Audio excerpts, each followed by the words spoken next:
गुजरात के वडोदरा में बुधवार को दर्दनाक हादसा हुआ। इस हादसे में अब तक करीब 13 लोगों की जान गई।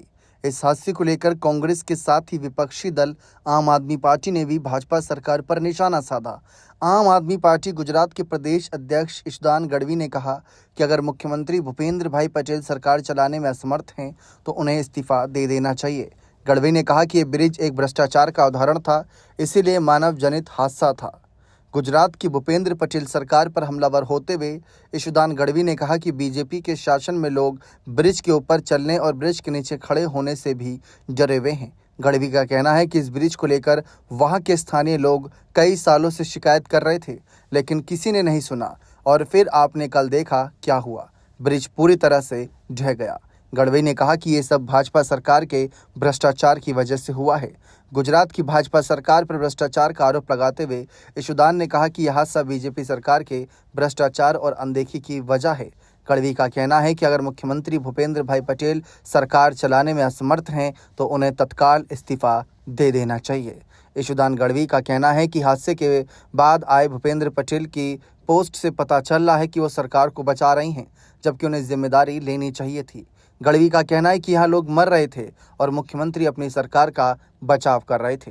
इस हादसे में अब तक 15 लोगों के शव बरामद कर लिए गए। इस मामले पर जानकारी देते हुए वडोदरा के कलेक्टर अनिल ढामेलिया ने बताया कि इस हादसे में मृतकों की संख्या 15 हो गई है।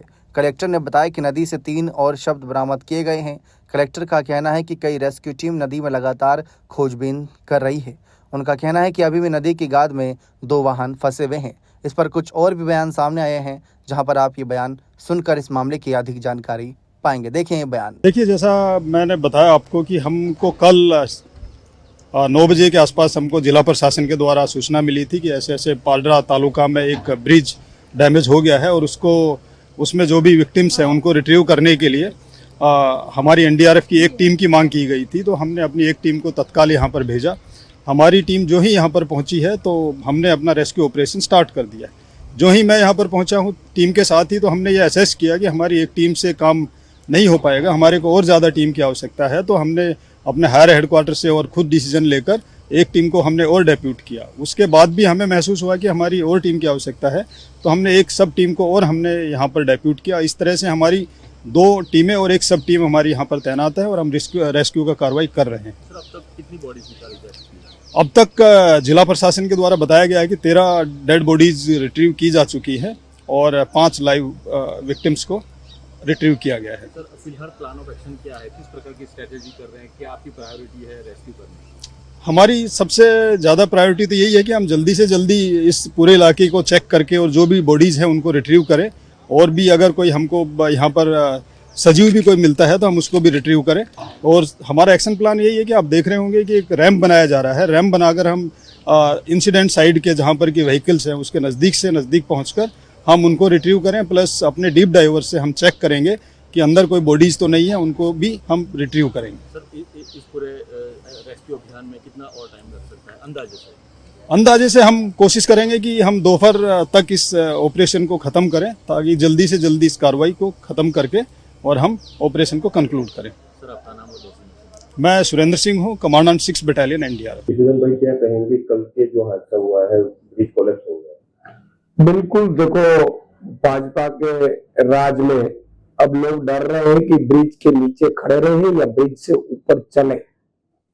कल आपने देखा होगा जिस तरह से ये पादरा बड़ोदरा जो ब्रिज है वो पूरा कोलैप्स हुआ, और वो ब्रिज सिर्फ कोलैप्स ही नहीं हुआ है, पहली बार नहीं हुआ है। उससे पहले कई सालों से वहां के स्थानीय लोग कंप्लेन कर रहे थे, उनके वीडियो भी है, वो अधिकारियों से बात भी कर रहे हैं कि ये ब्रिज चलने लायक नहीं है, और उस पर हैवी व्हीकल कैसे चल सकते थे।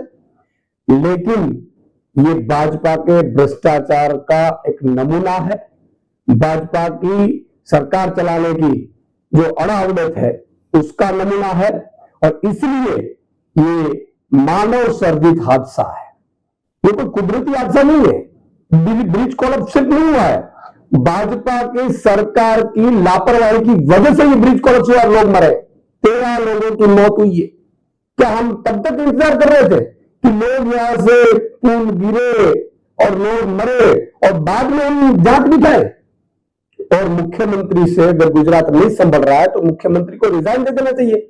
यहां फुल टाइम अच्छे और सुसज्ज जो वहीवट कर सके ऐसे मुख्यमंत्री की जरूरत है। हमें ऐसे बिल्डरों की जरूरत नहीं है जो अपने धंधे में ध्यान दे। ये हो क्या है गुजरात में? बार बार लोगों को परेशानी हो रही है। उतना ही नहीं, आप देखो कि जब जब ये वारदातें हुई है, भाजपा वाले मंत्री या मुख्यमंत्री का ट्वीट और निवेदन आता है कि जांच कमेटी बिठाई जाएगी, चमरबंदी को छोड़ेंगे नहीं, लेकिन कोई तब जांच नहीं होती, कोई चमरबंदी पकड़ा नहीं जा रहा है। बस सिर्फ वही बोली मानते कि 5 दिन में लोग भूल जाएंगे और फिर हम भाजपा को वोट देंगे। उनको अहंकार आ गया है। हालत तो तब है कि कल मुख्यमंत्री ने खुद ने ट्वीट किया कि 13 पिलर में से सिर्फ एक पिलर टूटा, इसलिए इतने लोग मरे। यानी कि 22 पिलर तोड़ने के राह जोड़ रहे हैं क्या? और ये लोग मौत मतलब मृत्यु लोगों की हुई है, लोग हादसे में उनके परिवार पीड़ित है और आप ये कह रहे हैं उनको बचाव कर रहे हैं। आपकी सरकार का जिम्मेदारी नहीं लेंगे आप कभी? आप जिम्मेदारी नहीं लेंगे? बस इतना सा एक ब्रिज का वो पिलर टूटा और ये हो गया। क्या मजाक है? ये मुख्यमंत्री की भाषा है क्या? बहुत ही दुख हुआ। गुजरात के सभी लोगों में दुख है और गुजरात के लोग अब थक चुके हैं भाजपा की इस सरकार। जो कार्रवाई शुरू हुई है दुर्घटना के बाद में, किस प्रकार की कार्रवाई फिलहाल चल रही है? गत रोज जो गंभीरा ब्रिज पर एक्सीडेंट हुआ था महिसागर रिवर पे, वहां पर रेस्क्यू ऑपरेशन चल रहा था।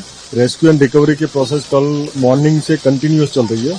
कल रात के 10 बजे तक हमारी पूरी team NDRF, SDRF, BMC, fire की टीम, यहाँ की लोकल टीम, लोकल प्रशासन, पुलिस की टीम और बाकी जो एक्सपर्ट एजेंसीज है उनके जरिए भी कोशिश की गई थी। कल रात को बाढ़ की वजह से पानी का लेवल यहाँ पर बढ़ गया था। उसके बाद 10 बजे रात को हमने ऑपरेशन होल्ड करना पड़ा। इसके बाद आज सुबह से हमने फिर से ऑपरेशन 7 बजे शुरू किया है।